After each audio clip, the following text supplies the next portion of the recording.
جنگ بدر۔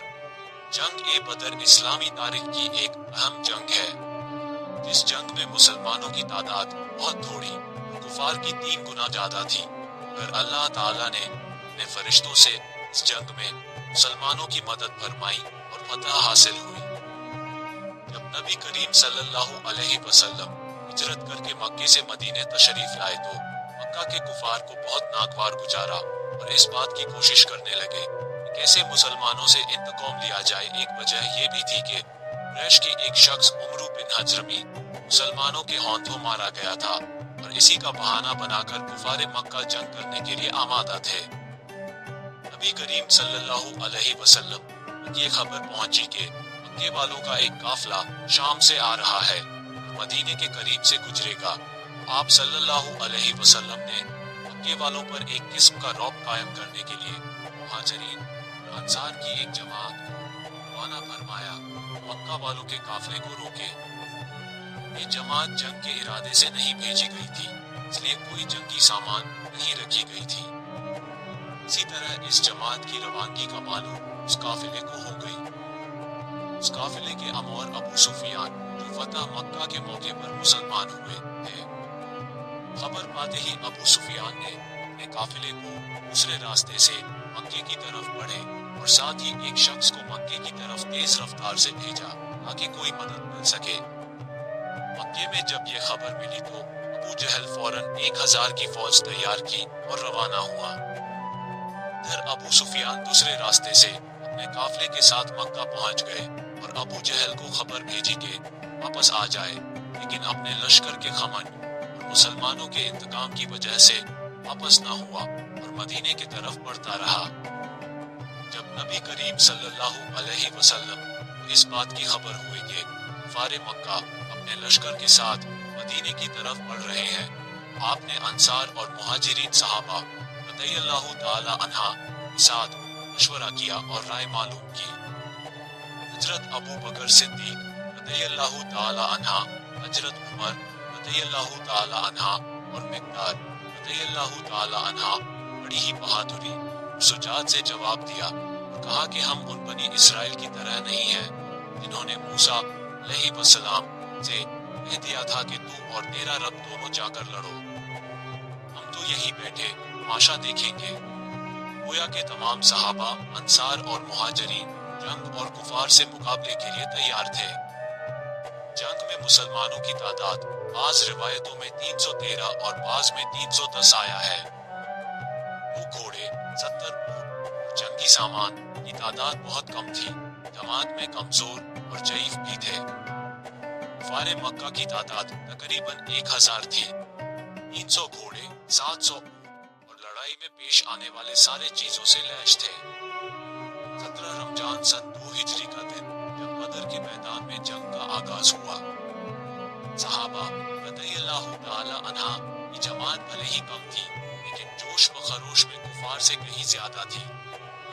نبی پاک صلی اللہ علیہ وسلم نے اللہ تعالیٰ سے رو کر دعا فرمائی، الہی اگر تو نے اس چھوٹی سی جماعت کو ہلاک کر دیا تو زمین میں تیری عبادت کرنے والا کوئی نہ رہے گا۔ پھر آپ صلی اللہ علیہ وسلم نے 2 رکعت نماز پڑھی اور جھوپڑی سے مسکراتے ہوئے باہر آئے اور صحابہ رضی اللہ تعالی عنہ سے خطاب ہو کر فرمایا، کفار کی فوج کو شکست ہوگی، وہ پیٹ پھیر کر بھاگ جائیں گے، اور آپ نے یہ حکم دیا کہ جنگ میں البتہ نہ کرنا۔ جنگ کی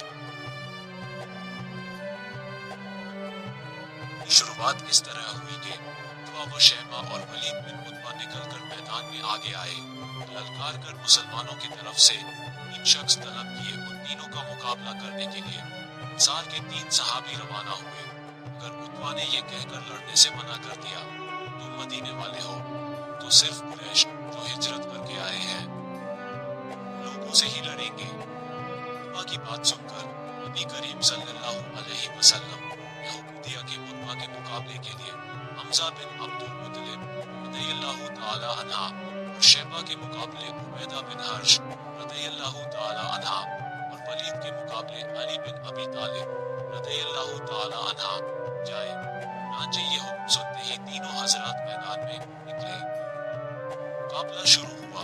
حضرت علی رضی اللہ تعالی عنہ نے عتبہ اور ولید دونوں باپ بیٹے کو ایک ہی بار میں قتل کر دیا۔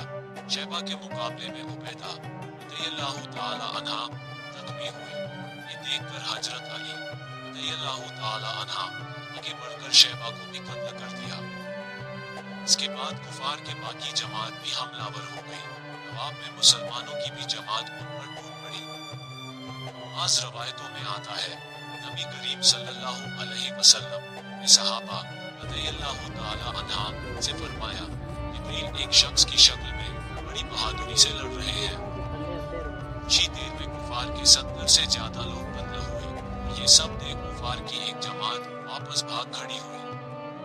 ایک صحابی امیر بن الحمام انصاری رضی اللہ تعالی عنہ نبی کریم صلی اللہ علیہ وسلم کے پاس کھجور کھاتے ہوئے آئے اور پوچھا کہ اگر میں کفار سے لڑتا ہوا مارا جاؤں تو فوراً جنت میں چلا جاؤں گا؟ آپ صلی اللہ علیہ وسلم نے فرمایا ہاں۔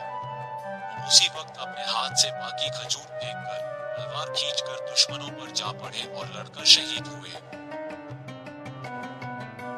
ایک نوعمر انصاری مہاجر بن رضی اللہ تعالی عنہ کا مقابلہ اچانک ابو جہل سے ہو گیا۔ مواس بن رضی اللہ تعالی عنہ نے موقع پا کر اس کے پیر پر تلوار سے ایسا وار کیا کہ اس کا ایک پاؤں کٹ کر الگ جا گرا۔ یہ دیکھ ابو جہل کا بیٹا اپنے باپ کو بچانے آگے آیا۔ مواج رضی اللہ تعالی عنہ زخمی کر دیا۔ اس کے بعد انصار کے ہی ایک دوسرے نوعمر صحابی رضی اللہ تعالی عنہ نے ابو جہل کے قریب جا کے اپنے تلوار سے ایک ایسی جرب لگائی تو اللہ روحان ہو کر گر پڑا۔ بعد میں جب مسلمانوں کو فتح حاصل ہوئی تو آپ صلی اللہ علیہ وسلم نے حکم دیا کہ ابو جہل کی لاش تلاش کرو۔ تو حضرت عبداللہ بن مسعود رضی اللہ تعالی عنہ نے ابو جہل کو تلاش کرتے ہوئے دیکھا کہ وہ کہیں پڑا ہے۔ اس کے سینے پر چڑھ گئے اور سر کاٹ کر نبی کریم صلی اللہ علیہ وسلم کی خدمت میں پیش کیا۔ جنگ بدر میں کل 14 صحابہ رضی اللہ تعالی عنہ شہید ہوئے۔ ان میں 6 مہاجرین اور 8 انصار تھے۔ شہیدوں کو وہیں دفن کیا گیا۔